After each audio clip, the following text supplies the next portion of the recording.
vazio. Nem meia dúzia de clientes se espalhavam pelas mesas.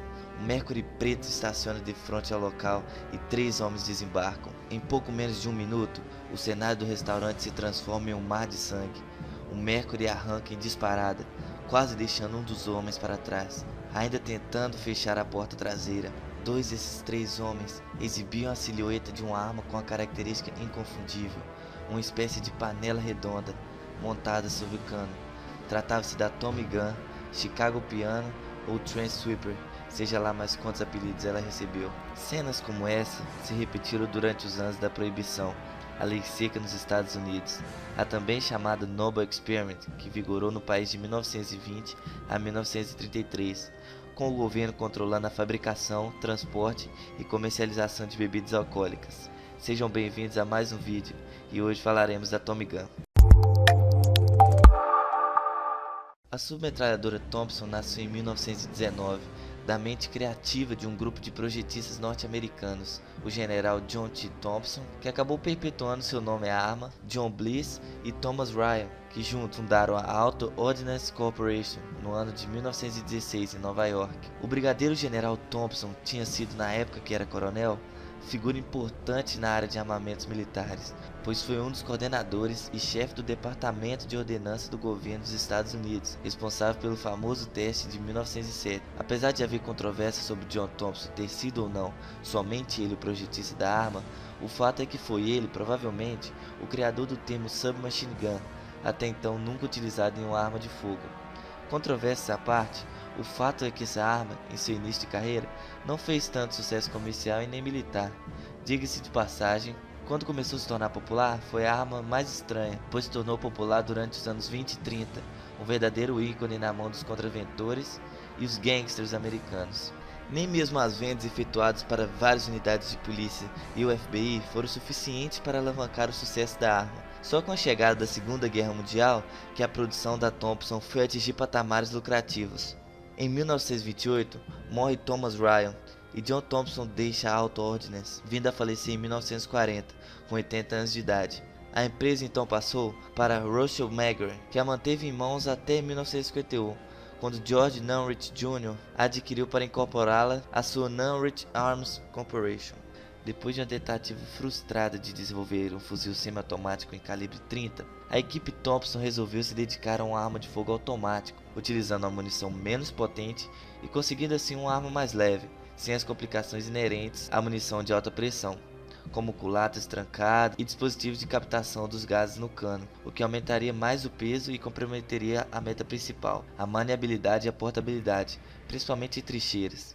O primeiro modelo desenvolvido era uma arma de aparência estranha, alimentada por uma fita de cartuchos aos moldes das metralhadoras Browning calibre 30. Porém, o cartucho a ser empregado seria o existente .45 ACP, desenvolvido para ser usado na recém-adotada pistola 1911 pelo Exército. Inicialmente, em 1919, a produção começou em escala quase que artesanal nas instalações da firma Warner Swassey. Os primeiros testes com a arma indicaram uma cadência de tiro muito elevada, algo em torno de 1000 tiros por minuto, o que foi julgado inaceitável. Esse protótipo ainda não tinha coronha e nem a opção de montá-la. Ao invés disso, possuía 2 punhos pistola. De frente ao punho traseiro, havia uma armação em metal onde se montava um alimentador para comportar a cinta de cartuchos. O cano possuía uma espécie de manga externa, a qual era perfurada na parte próxima à câmara para melhorar a refrigeração. As miras eram fixas, o que não tinha quase nenhuma utilidade. Com o ciclo de tiros altos, era uma arma virtualmente incontrolável. O sistema de ferrolho era bem simples, com percussor fixo e sistema de ferrolho aberto, o famoso blowback, o que era na verdade o grande responsável pela alta velocidade dos disparos. O governo francês foi o primeiro a fazer um pedido de fornecimento dessas armas, e em 1939 encomendou 3.750 Thompsons modelo 1928. Porém, durante a Segunda Guerra, após a retirada de Dunkerque, os militares britânicos repensaram na sua posição anterior, de que não precisavam de armas usadas por gangsters na mão de soldados, e solicitaram com urgência o fornecimento de submetralhadoras, na maior quantidade que poderiam produzir. Desde 1930, sempre repassando por conturbados problemas financeiros, a fábrica já estava sob as mãos de Russell Magner, homem visionário, mas que já antecipava os tempos difíceis que viriam, mas com esperança no ramo de armamento militar.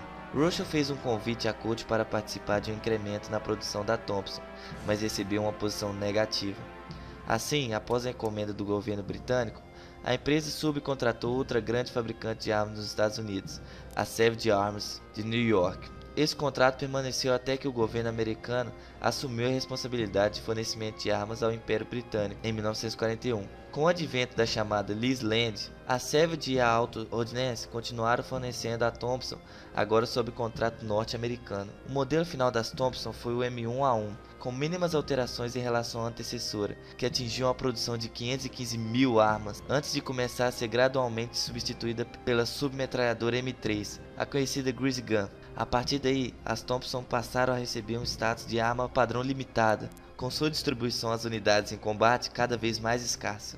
Apesar do sucesso com as vendas para o governo entre 1940 e 1945, com o fim da Segunda Guerra, os ativos da companhia acabaram passando para as mãos de George Norwich, presidente da Norwich Arms no estado de Nova York. A Norwich Arms se especializou nas vendas de peças de armas, principalmente de estoques remanescentes de empresas que faliram.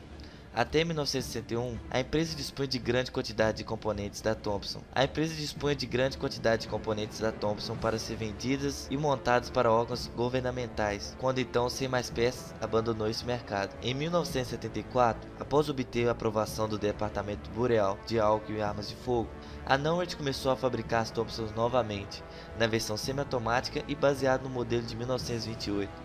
A maior parte dos componentes eram peças novas, mas várias delas eram sobreviventes pós-guerra da linha de produção da Savage e da fábrica West Hurley. As submetralhadoras Thompson são até hoje objetos de desejo de diversos colecionadores de armas militares, atingindo valores bem altos no mercado de coleção, principalmente os modelos da época áurea, as 1901 e 1928 pré-guerra.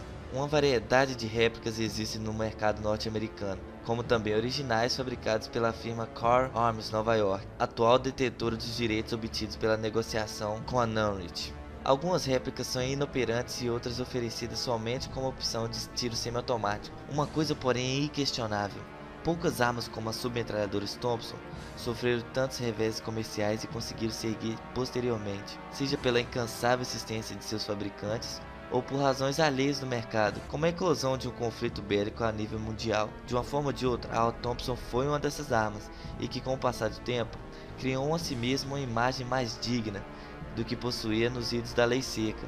Participou ativamente de dois grandes conflitos, a Segunda Guerra e a Guerra da Coreia, com alto índice de confiabilidade, ajudando de alguma maneira a preservar a